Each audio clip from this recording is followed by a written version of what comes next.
اعوذ باللہ من الشیطان الرجیم بسم اللہ الرحمن الرحیم الحمدللہ رب العالمین والعاقبۃ للمتقین والصلاۃ والسلام علی خاتم الانبیاء والمرسلین وآلہ الطیبین الطاہرین۔ السلام علیکم ورحمۃ اللہ وبرکاتہ۔ جی کیسے ہیں آپ سب؟ خوشبو قرآن میں ہم نے پچھلی گفتگو میں ربیع الاول اور میلاد النبی صلی اللہ علیہ وسلم کے حوالے سے بہت کچھ جانا سمجھا اور اپنے آقا و مولا صلی اللہ علیہ وسلم کی اور ان کے آباء و اجداد اور ان کے صحابہ و اہل بیت علیہم السلام کی معرفت حاصل کرنے کی ادنا سی کوشش کی۔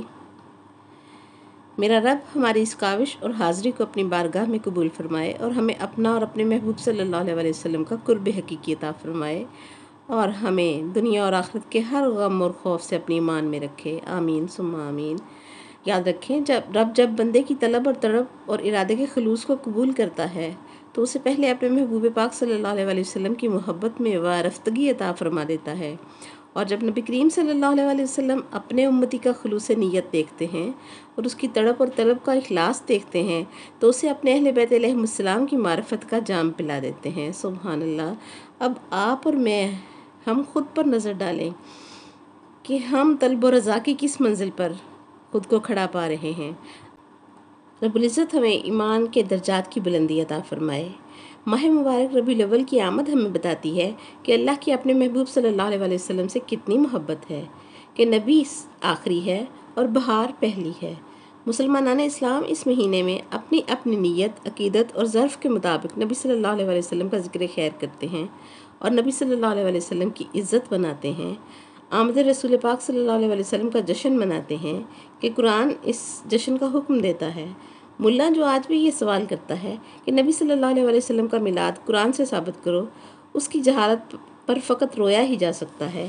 یہی بدعقیدہ کرو آج تک میلاد مصطفیٰ کریم صلی اللہ علیہ وسلم کی خوشی قرآن سے تلاش کرتا پھر رہا ہے کہ قرآن میں کہاں لکھی ہوئی ہے، تو پھر ان سے کیا توقع کی جا سکتی ہے کہ یہ لوگ اہل بیت علیہم السلام اور ائمہ مطہرین کی پیدائش کی خوشیاں بھی منائیں گے؟ کبھی بھی نہیں۔ اگر یہ قرآن میں تدبر اور تفکر کریں تو ہر چیز قرآن سے مل جاتی ہے۔ حفظ کر کے لوگ سعادت حاصل کر کے مطمئن ہو جاتے ہیں، حالانکہ مقصد قرآن حفظ کرنا نہیں ہے۔ رب فرماتا ہے افلا یتدبرون القرآن، قرآن میں تدبر کیوں نہیں کرتے ہو؟ پھر رب فرماتا ہے فقصص القصص لعلہم یتفکرون، ان پہ میں نے قصے اس لیے قرآن میں بیان کیے تاکہ لوگ غور و فکر کریں، تاکہ نبی صلی اللہ علیہ وسلم کی امت قرآن کو سمجھے۔ اور قرآن پاک میں اللہ کریم ارشاد فرما رہا ہے، حضرت عیسیٰ علیہ السلام نے اپنی قوم سے کہا وَإِذْ قَالَ عِيسَى ابْنُ مَرْيَمَ يَا بَنِي إِسْرَائِيلَ إِنِّي رَسُولُ اللَّهِ إِلَيْكُمْ مُصَدِّقًا لِمَا بَيْنَ يَدَيَّ مِنَ التَّوْرَاةِ وَمُبَشِّرًا بِرَسُولٍ يَأْتِي مِن بَعْدِي اسْمُهُ احمد صلی اللہ علیہ وسلم۔ سبحان اللہ کہ 100 سال پہلے عیسیٰ علیہ السلام نے اعلان فرمایا کہ میرے بعد ایک رسول آئے گا جس کا نام احمد صلی اللہ علیہ وسلم ہے، اور میں مبشر ہوں، میں خوشخبری دے رہا ہوں۔ اور مبشر کے لفظ کو قرآن میں سے پڑھ کر بھی یہ لوگ پوچھتے ہیں کہ میلاد النبی کی خوشی منانا کہاں لکھا ہوا ہے؟ قرآن پڑھا تو گیا لیکن قرآن کو سمجھا نہ گیا، جس کے رتبے اتنے ہیں کہ وہ مٹی میں پھونک مار کر اڑتا پرندہ بنا لیتا ہے، اور جمیع معجزات کا حامل ہے حضرت عیسیٰ علیہ السلام، اور نبی صلی اللہ علیہ وسلم کی آمد کا اعلان کرنے والے ہیں حضرت عیسیٰ علیہ السلام، اور ان کا یہ سٹیٹس ہے کہ وہ کم از کم مردے زندہ کر سکتے تھے۔ اور نبی صلی اللہ علیہ وسلم کی عظمت کی دلیل یہ ہے کہ نبی صلی اللہ علیہ وسلم کا اعلان کرنے والا، ان کی خوشخبری سنانے والا اتنے رتبوں کا حامل تھا۔ اب پڑھے لکھے لوگ مولوی ہو کر، مولانا ہو کر پوچھتے ہیں اور تلاش کرتے ہیں کہ حضور صلی اللہ علیہ وسلم کا میلاد کہاں لکھا ہے۔ اللہ کریم فرماتا ہے اے عیسیٰ علیہ السلام کہہ دو کہ میں خوشخبری دینے والا ہوں، اور خوشخبری اس خبر کو کہتے ہیں جو بندوں کو خوش کر دے۔ یہ لوگ آج تک اس خبر کو ہی نہ سمجھ سکے، اور پھر عیسیٰ علیہ السلام کا فرمانا کہ میں اللہ کی جانب سے خوشخبری دے رہا ہوں کہ ایک رسول آ رہا ہے جس کا نام احمد صلی اللہ علیہ وسلم ہے۔ اس کا مطلب ہے کہ وہ ان کا نام ہے تو خود بھی وہ کہیں موجود ہیں۔ اللہ اکبر۔ یاد رکھیں مبشر کی خوشخبری کا یقین اس وقت تک نہیں ہوتا جب تک خبر دینے والا کی صداقت پر شک ہو۔ مخبر کی صداقت پر شک ہو تو خوشخبری سن کر بھی لوگ خوش نہیں ہوتے۔ اب اس آیت کریمہ میں 3 اعلان ہیں۔ اللہ کریم اعلان کروانے والا ہے، عیسیٰ علیہ السلام اعلان کرنے والے ہیں، اور قرآن میں اعلان تحریر ہے۔ جو لوگ نبی صلی اللہ علیہ وسلم کا میلاد نہیں مناتے اور منکرین میلاد ہیں، وہ جواب تو دیں کہ انہیں اللہ پر شک ہے یا عیسیٰ علیہ السلام پر شک ہے یا پھر قرآن پر شک ہے۔ اور پھر اسی آیت میں فرمایا کہ ایک رسول آ رہا ہے، اس کا نام احمد صلی اللہ علیہ وسلم ہے۔ رسول صلی اللہ علیہ وسلم نبی کریم کا عہدہ ہے اور احمد ان کا نام ہے۔ دونوں چیزیں جو ہیں وہ آیت میں بیان کی گئیں۔ عیسیٰ علیہ السلام نے نبی صلی اللہ علیہ وسلم کا عہدہ بھی بتایا اور نام بھی بتایا۔ اب رسول پہلے ہی رسول ہیں، کئی 100 سال پہلے اعلان میں رسالت کا عہدہ اور نام جو ہے وہ اللہ کریم نے بتا دیا ہے۔ اور قرآن کے میرٹ کے مطابق تو اس اعلان میں میرا نبی رسول ہے۔ ملا کیسے 40 سال کی عمر تک بتاتا ہے کہ 40 سال کی عمر میں جا کے جو ہے وہ رسول بنے؟ رسالت میں نبی صلی اللہ علیہ وسلم کا عہدہ ہے اور قرآن پاک نے پہلے ہی بیان کر دیا ہے۔ اللہ اکبر۔ میلاد النبی صلی اللہ علیہ وسلم کی خوشی اس لیے بھی ہوتی ہے کہ نور بشر بن کر کائنات میں آ گئے۔ نور کا بشر کی صورت اختیار کرنا میلاد ہے۔ اور سورہ صف میں رب ارشاد فرماتا ہے یریدون لیطفئوا نور اللہ بافواہہم واللہ متم نورہ ولو کرہ الکافرون۔ اللہ اکبر۔ کافروں کا ارادہ ہے کہ اللہ کے نور کو اپنے منہ کی پھونکوں سے بجھا دیں، اور اللہ کریم فرماتا ہے کہ وہ اپنے نور کو پورا کر کے چھوڑے گا، اگرچہ یہ بات کافروں کو ناگوار ہی کیوں نہ گزرے۔ اس آیت کریمہ سے یہ بات واضح ہو گئی کہ کافر نور کا دشمن ہے، اس کو بجھانا اور مٹانا چاہتا ہے، اور جسے کافر مٹانا اور بجھانا چاہتا ہے اللہ کریم اسے تحفظ دینا چاہتا ہے۔ اللہ اکبر۔ اللہ کریم اسے تکمیل دینا چاہتا ہے۔ اس کا مطلب ہے جو چیز کافر کو بہتر نہیں لگتی وہ اللہ کریم نے قرآن میں بتا دی ہے کہ وہ نور کا بشر بن جانا کافر کو بہتر نہیں لگتا۔ خوشبو قرآن میں نبی کریم صلی اللہ علیہ وسلم کے میلاد پر ذرا مختلف زاویوں سے بات ہوگی کہ نبی کریم صلی اللہ علیہ وسلم کو ان پڑھ کہنے والا طبقہ رب کریم کے وَيُعَلِّمُهُمُ الْكِتَابَ وَالْحِكْمَةَ کے دیے ہوئے منصب کو چیلنج کرتا ہے کہ رب نے ان کو کتاب سکھانے والا جو ہے وہ بنا کر بھیجا، معلم کتاب بتایا ہے، اور ملا ان کو ان پڑھ بتاتا ہے۔ کیسی عظمت رسالت مانتی ہے یہ امت! اور اللہ کریم نے بھیجا ہی رسول اور آئے بھی رسول، اور نام بھی ان کا احمد صلی اللہ علیہ وسلم ہے، اور فرشتوں میں احمد صلی اللہ علیہ وسلم اور عیسیٰ علیہ السلام کے اعلان میں بھی احمد صلی اللہ علیہ وسلم ہے۔ اور یہ بدعقیدہ ملا لکھتا ہے کہ دنیا میں محمد صلی اللہ علیہ وسلم نام رکھا گیا۔ اب وہ بندہ تلاش کرے جس نے دنیا میں سرکار کا نام محمد صلی اللہ علیہ وسلم رکھا، اور اللہ پاک نے کلموں میں، اذانوں میں، نماز کے تشہد میں محمد صلی اللہ علیہ وسلم کو ہی رائج بھی فرمایا۔ اور احمد پڑھ کر کلمہ پڑھیں تو کلمہ درست نہیں رہتا۔ کسی انسان نے کسی بچے کا نام رکھا ہو اور کوئی دوسرا رشتہ دار نام بدل دے تو یہ معمولی بات نہیں ہوتی۔ کسی کا رکھا ہوا نام بدلنا آسان نہیں ہوتا۔ کم از کم یہ سوال جو سب سے پہلے نام رکھنے والا پوچھتا ہے کہ میرے رکھے ہوئے نام میں کیا خرابی ہے؟ یہ کیسا بندہ ہے جس نے اللہ کے رکھے ہوئے نام کو بدل کر محمد صلی اللہ علیہ وسلم رکھ دیا، اور اللہ کریم نے پوچھا ہی نہیں کہ احمد صلی اللہ علیہ وسلم میں کیا خرابی ہے؟ یاد رکھیں، نبی پاک صلی اللہ علیہ وسلم کا نام محمد ان کے دادا اور چچا ابو طالب علیہ السلام نے زمین پر نبی صلی اللہ علیہ وسلم کا نام محمد رکھا تو اللہ کریم نے ایک بار بھی حکم نہیں فرمایا کہ میرا رکھا ہوا نام ہی رہے گا۔ تو دادا اور چچا دونوں نے کیا جواب دینا تھا کہ یا اللہ کریم تو مالک ہے، ہم تو تیرے کعبہ کے خادم ہیں، ہم اپنے والا رہنے دیتے ہیں اور تیرے والا نام جو ہے وہ ٹھیک ہے۔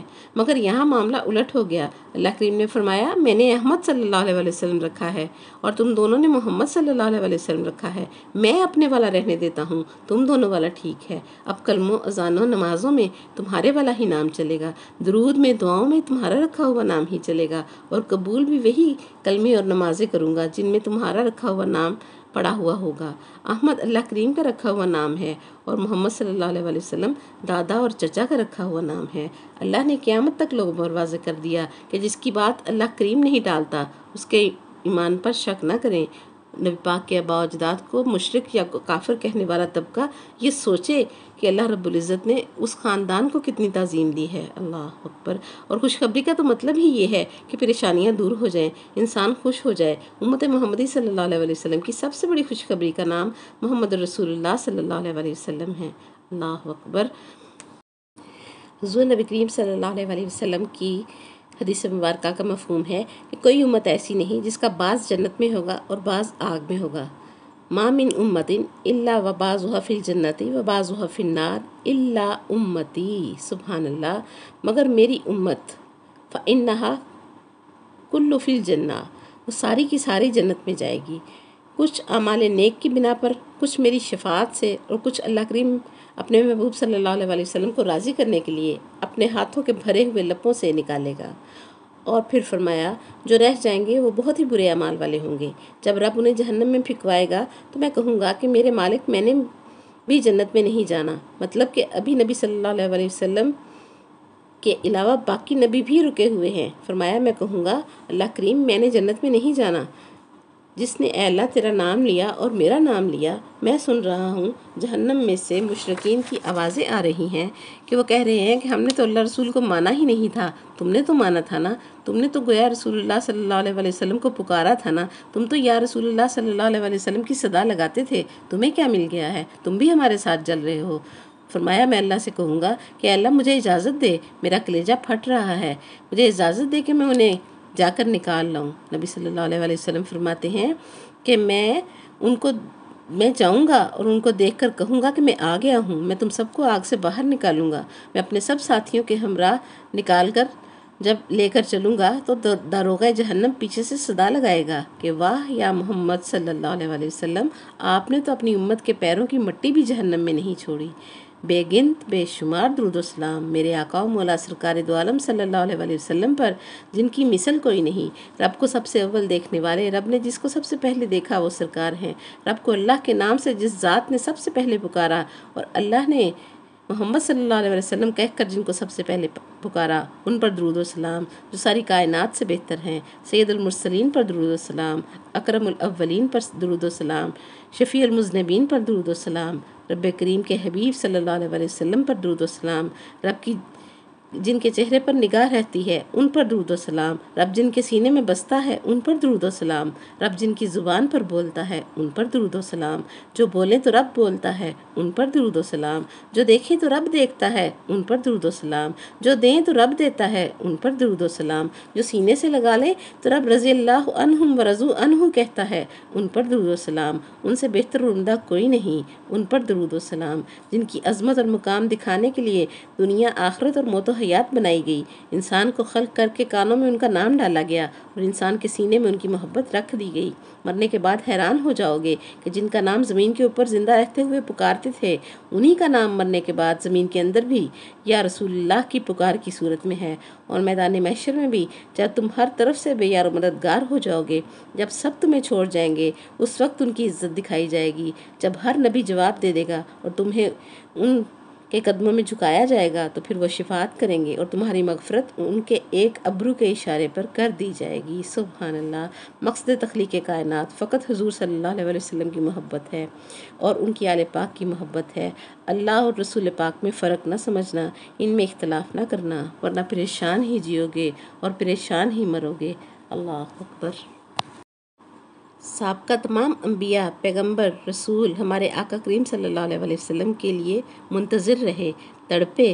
ہمارے آقا صلی اللہ علیہ وسلم کی نالین جبریل علیہ السلام نے سیدھی کی، ہمارے آقا پر ملائکہ سلامیاں بھیجتے ہیں، اور ہمارے آقا و مولا صلی اللہ علیہ وسلم کی بیٹی کا لباس اور نواسوں کا لباس جنت سے آیا، ہمارے آقا کے دوستوں کے تذکرے جنت میں ہیں، ہمارے آقا کے غلام بلال رضی اللہ تعالیٰ عنہ کے قدموں کی آہٹ جنت میں ہے، ہمارے آقا صلی اللہ علیہ وسلم کے گداگروں میں ابو ذر غفاری اور سلمان رضی اللہ تعالیٰ عنہ ہیں۔ اللہ اکبر۔ اللہ کریم نے قرآن پاک میں پچھلی تمام امتوں کا ذکر کیا، مگر تعریف کسی امت کی نہیں کی، تعریف فقط امت محمدی صلی اللہ علیہ وسلم کی فرمائی۔ رب کریم نے پچھلی ساری امتوں کا حال بتایا کہ میں نے کیسے کیسے اپنے انبیاء کو بچا کر ان ساروں کو عذاب کیسے دیے، حالانکہ وہ امتیں موجود تھیں، مگر ان کی کتابوں میں آپ کا اور میرا اور ہماری نسلوں تک کا تذکرہ کیا گیا، آپ کے اور میرے آباء و اجداد کا تذکرہ کیا گیا۔ ہم مفقود تھے، پھر بھی ہمارا ذکر وسیلہ مصطفیٰ کریم صلی اللہ علیہ وسلم سے کیا گیا، سرکار صلی اللہ علیہ وسلم کے صدقے میں ہمارا ذکر کیا گیا، ہماری شانیں تو انبیاء علیہ السلام کو بیان کی گئیں۔ اللہ اکبر۔ موسیٰ علیہ السلام کی تختیوں میں بھی یہ لکھا گیا کہ وہ امت ایسی ہوگی کہ ان کے چھوٹے بڑوں کی شفاعت کریں گے اور بڑے چھوٹوں کی شفاعت کریں گے، اور آخری بات یہ فرمائی کہ اس امت کے لوگ صدقہ دیں گے بھی خود اور کھائیں گے بھی خود، امیر بھی دے کر ثواب حاصل کرے گا اور غریب امتی لے کر بھی کھا کر بھی ثواب حاصل کرے گا اور لینے اور دینے والے دونوں کے گناہ معاف کر دیے جائیں گے۔ موسیٰ علیہ السلام حیران رہ گئے کہ ان کی امت کی قربانی اور صدقہ کسی اور طریقے سے مقبول ہوتا تھا، اور غیر مقبول قربانی کو وہ خود نہیں کھا سکتے تھے بلکہ جانور نوچ لیتے تھے، جبکہ اس امت کا صدقہ ہر حال میں مقبول ہوگا، غیر مقبول ہونے کا سوال ہی پیدا نہیں ہوتا۔ موسیٰ علیہ السلام نے عرض کی، یا اللہ یہ امت مجھے دے دے، تو اللہ کریم نے ارشاد فرما دیا، یہ امت آمنہ بی بی کے لال کی ہے، اللہ اکبر، میرے محبوب صلی اللہ علیہ وسلم کی ہے۔ تو موسیٰ علیہ السلام نے ہاتھ جوڑ کر عرض کی، یا اللہ یا لیتنی من اصحاب محمد صلی اللہ علیہ وسلم، کاش تو نے مجھے نبی نہ بنایا ہوتا، اپنے محبوب صلی اللہ علیہ وسلم کا امتی بنایا ہوتا۔ غور کریں، سمجھے، تفکر کریں، ہمارا رتبہ حاصل کرنے کی تو اللہ کے کلیم نے خواہش کی، اللہ اکبر۔ سرکار دو عالم صلی اللہ علیہ وسلم کا مقام اللہ کریم کے نزدیک کیا ہوگا؟ یہ تو امت کا مقام ہے، سمجھنے کے لیے ہماری عقل ختم ہو جائے گی۔ اللہ اسے ملتا ہے جسے مصطفیٰ کریم صلی اللہ علیہ وسلم ملتے ہیں۔ جدھر مصطفیٰ کریم صلی اللہ علیہ وسلم چہرہ پھیر لیں ادھر قبلہ بن جاتا ہے۔ انس بن مالک رضی اللہ تعالیٰ عنہ سے مروی ہے کہ نبی صلی اللہ علیہ وسلم نے ارشاد فرمایا کہ جب ہم ہمارے والد کے صلب سے ماں کے رحم میں داخل ہوتے ہیں تو سرکار کو خبر ہوتی ہے۔ نطفہ سے علقہ اور علقہ سے مضغہ تک کا سفر بھی نگاہ رسالت مآب صلی اللہ علیہ وسلم میں ہوتا ہے۔ پھر فرشتے کا آنا اور عمل کیا کرنا ہے، اجل کتنی ہے اور کہاں ہے، بدبخت ہے بچہ، خوش بخت ہے، کتنا کھائے پیے گا، کتنا کمائے گا، کتنا خرچ کرے گا، سب ہمارے سرکار دو عالم صلی اللہ علیہ وسلم کو خبر ہے۔ روح پھونکنے سے پہلے کے تمام مراحل سے آگاہ ہستی ہمیں مطلع فرما رہی ہے کہ تمہاری روح جو کہ میرے ہی نور میں سے حصہ لے کر خلق کی گئی ہے، اس کے پڑھنے سے پہلے بھی میں تمہاری حالتوں سے واقف ہوں۔ تو روح داخل ہوتے ہی ہر انسان کا ایک روحانی تعلق نبی صلی اللہ علیہ وسلم کے ساتھ جڑ جاتا ہے، جو کہ اللہ کریم کے فرمان کے مطابق مطیع اور فرما بردار ہوتی ہے۔ وہ روح جب داخل ہوتی ہے تو تعلق مزید پختہ ہو جاتا ہے۔ ہر بچہ مسلمان دین اسلام پر پیدا ہوتا ہے۔ نبی پاک نے فرمایا اس کے والدین اسے یہودی یا عیسائی بنا دیتے ہیں، ورنہ معرفت رسالت مآب صلی اللہ علیہ وسلم تو ہر روح کا جز ہے۔ اسی لیے قرآن پاک میں فرمایا گیا، خذوا حذرکم، اپنا بچاؤ اختیار کرو۔ جسمانی بچاؤ کرنے کی عقل تو ہر انسان کو ہے، دھوپ سے، چھاؤں سے کیسے بچنا ہے، بھوک سے، پیاس سے کیسے بچنا ہے، اور لیکن روحانی بچاؤ کے لیے تدبیر کرنا پڑتی ہے۔ اس کے لیے تدبر اور تفکر کرنا ہوگا۔ کائنات کو دیکھ کر خالق کائنات تک جانے کا نام خذوا حذرکم ہے۔ نبی صلی اللہ علیہ وسلم نے اپنے صحابہ کرام سے فرمایا، میرے صحابہ، تمہیں ایک بار مبارک ہو، تم نے مجھے دیکھا چاند توڑتے ہوئے، سورج موڑتے ہوئے، اس بنا پر تمہیں ایک بار مبارک ہو، مگر قیامت تک ایسے آنے والے جنہوں نے مجھے دیکھا بھی نہ ہوگا مگر میرے نام پر اپنی جان بھی قربان کرنے کو تیار ہوں گے، ان کو میں 7 بار مبارکباد دیتا ہوں۔ سبحان اللہ۔ نبی کریم صلی اللہ علیہ وسلم نے اپنے صحابی ابو ذر غفاری رضی اللہ تعالیٰ عنہ سے فرمایا، اگر آپ میری 3 باتیں مان لو تو اللہ سے ایسے ملو گے جیسے تمہاری ماں نے تمہیں ابھی پیدا کیا ہے۔ تو ابو ذر غفاری رضی اللہ تعالیٰ عنہ نے عرض کی، ارشاد فرمائے، نبی پاک نے فرمایا، نمبر 1، اتقوا اللہ حیثما کنتم، جہاں بھی تم جاؤ اللہ کریم کو یاد رکھو، سمجھو کہ اللہ کریم تمہیں دیکھ رہا ہے۔ اور دوسری بات فرمائی کہ جو چیز تم اپنے لیے پسند کرو وہی اپنے مسلمان بھائی کے لیے پسند کرو۔ اور تیسری بات یہ ارشاد فرمائی کہ اگر کسی کا عیب دیکھو تو اس پر پردہ ڈال دینا، اللہ کریم سے پاکیزگی اور ایمان کی حالت میں ملو گے۔ سبحان اللہ۔ اور اگر ربیع الاول شریف منانا ہے مسلمانوں نے اور نبی صلی اللہ علیہ وسلم کی عزت کرنی ہے تو ان کی عزت کرنا پڑے گی جن کی نبی صلی اللہ علیہ وسلم نے عزت کی۔ 2 ہستیوں نے اسلام پر احسان کیا ہے، ایک نے مال دیا ہے اور ایک نے محنت کی ہے۔ جس نے مال دیا ہے وہ بی بی زہرا سلام اللہ علیہ کی والدہ ہیں، اللہ اکبر، بی بی خدیجہ الکبریٰ سلام اللہ علیہ ہیں۔ اور جس نے محنت کی ہے، حفاظت کی ہے ہمارے نبی پاک صلی اللہ علیہ وسلم کی، وہ علی المرتضیٰ کا باپ ہے، حضرت ابو طالب علیہ السلام ہے۔ آج بدعقیدہ ملا مر جاتا ہے لیکن نہ بی بی خدیجہ الکبریٰ سلام اللہ علیہ کا نام لے کر کوئی فضیلت بیان کرتا ہے اور نہ ہی حضرت ابو طالب علیہ السلام کی محنت بیان کرتا ہے، کہ صرف ایک ہی وجہ نظر آتی ہے کہ بی بی خدیجہ الکبریٰ جو ہے وہ بی بی فاطمہ الزہرا سلام اللہ علیہ کی والدہ ہیں، اور حضرت ابو طالب علیہ السلام جو ہے وہ مولا علی علیہ السلام کے باپ ہیں۔ آج تک بغض ختم ہی نہیں ہوا، اہل بیت علیہم السلام سے محبت کیسے کریں گے؟ اور درود ابراہیمی میں بھی ہم اللہم صلی علی محمد و علی آل محمد کما صلیت علی ابراہیم و علی آل ابراہیم پڑھتے ہیں، جس طرح تو نے رحمت بھیجی ابراہیم علیہ السلام پر اور اس کی آل پر، اسی طرح سے محمد صلی اللہ علیہ وسلم اور ان کی آل پر درود بھیج، رحمت بھیج۔ معلوم ہوا محمد صلی اللہ علیہ وسلم اور آل محمد صلی اللہ علیہ وسلم کے جیسے ان سے پہلے بھی تھے کہ اللہ کریم کما فرما کر تشبیہ دے رہا ہے اور کما فرمانا بتا رہا ہے کہ پہلے بھی اللہ کریم درود بھیجتا رہا ہے اور ہم امتیوں کو بھی سکھا رہا ہے، تو ان پہلوں کا نام بھی لیا اور لینے کا ہمیں حکم بھی دیا کہ ابراہیم علیہ السلام اور آل ابراہیم علیہ السلام پر بھی درود پڑھو۔ معلوم ہوا آقا و مولا محمد رسول اللہ صلی اللہ علیہ وسلم اور ان کی آل پر درود ابراہیم علیہ السلام اور ان کی آل پر درود کی شبیہ ہے، اور اسی لیے حضرت ابو طالب علیہ السلام نے نبی کریم صلی اللہ علیہ وسلم کے نکاح کے خطبے کا آغاز کرتے ہی فرمایا تھا، حمد ہے اس اللہ کے لیے جس نے ہمیں ذریت ابراہیم آل ابراہیم میں بھیجا اور ہمیں کعبہ کا متولی بنایا۔ معلوم ہوا حضرت ابو طالب علیہ السلام آل ابراہیم میں ہیں، تو ہماری اور آپ کی نماز میں ابو طالب علیہ السلام بھی موجود ہیں، کسی ملا کے بہکانے پر مت جائیں۔ اللہ اکبر۔ آج کے لیے اتنا ہی، زندگی رہی تو ربیع النور شریف میں ملاقات ہوتی رہے گی اور آقا کریم صلی اللہ علیہ وسلم کی شان عظمت پر بات ہوتی رہے گی۔ وآخر دعوانا الحمدللہ رب العالمین۔ سبحانک اللہم و بحمدک ونشہد ان لا الہ الا انت نستغفرک ونتوب الیک۔ السلام علیکم ورحمۃ اللہ وبرکاتہ۔